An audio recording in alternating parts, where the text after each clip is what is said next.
স্বপ্নে সাপ দেখলে কি হয়? আমরা অনেক সময় ঘুমের ঘরে স্বপ্নে সাপ দেখে থাকি। কিন্তু আমরা স্বপ্নে সাপ দেখার পর আমরা খুবই ভয় পেয়ে যাই যে এই স্বপ্নের ব্যাখ্যা কি হতে পারে?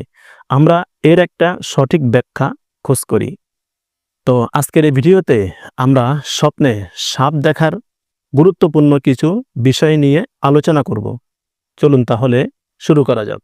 যদি কোনো ব্যক্তি স্বপ্নে দেখে যে সে সাপকে হত্যা করতেছে, তাহলে এই স্বপ্নের ব্যাখ্যা হবে তার কোনো বড় একজন শত্রু আছে, ওই শত্রুর উপরে সে বিজয় লাভ করবে। অর্থাৎ স্বপ্নে সাপকে হত্যা করতে দেখলে সে শত্রুর উপরে বিজয় লাভ করবে।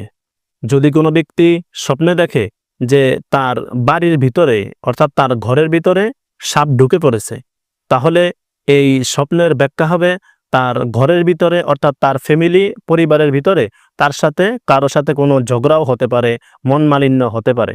যদি কোনো ব্যক্তি স্বপ্নে দেখে যে সাপ তাকে আক্রমণ করতেছে কিন্তু সে সাপকে প্রতিরোধ করতে পারতেছে না, তাহলে এই স্বপ্নের ব্যাখ্যা হবে স্বপ্নদ্রষ্টার বড় একজন শত্রু আছে, কিন্তু ওই শত্রু খুবই শক্তিশালী এবং স্বপ্নদ্রষ্টা খুবই দুর্বল, এমনটাও ইঙ্গিত বোঝায়। যদি কোনো ব্যক্তি স্বপ্নে দেখে যে সাপ গোপনে ষড়যন্ত্র করতেছে, তাহলে এই স্বপ্নের ব্যাখ্যা হবে সে কারো কাছ থেকে প্রতারণা শিকার হতে পারে, অর্থাৎ কেউ তাকে ধোঁকা দিতে পারে।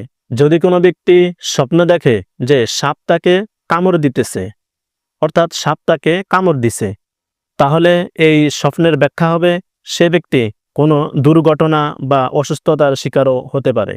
যদি কোনো ব্যক্তি স্বপ্ন দেখে যে সে সাপের মুখোমুখি হচ্ছে, অর্থাৎ সাপের সাথে সে মোকাবেলা করতেছে, তাহলে এই স্বপ্নের ব্যাখ্যা হবে স্বপ্নদ্রষ্টা জীবনে খুবই কঠিন পরীক্ষার মোকাবেলা হতে পারে, অর্থাৎ সে কোনো কঠিন পরিস্থিতি মোকাবেলা করতে পারে। রাসূলুল্লাহ সাল্লাল্লাহু আলাইহি ওয়াসাল্লাম ইরশাদ করেছেন, তোমাদের মধ্যে যদি কোনো ব্যক্তি স্বপ্ন দেখে ভয় পায়, তাহলে সে যেন তৎক্ষণাৎ ঘুম থেকে উঠে এবং ওযু করে এবং 2 রাকাত সালাত আদায় করে।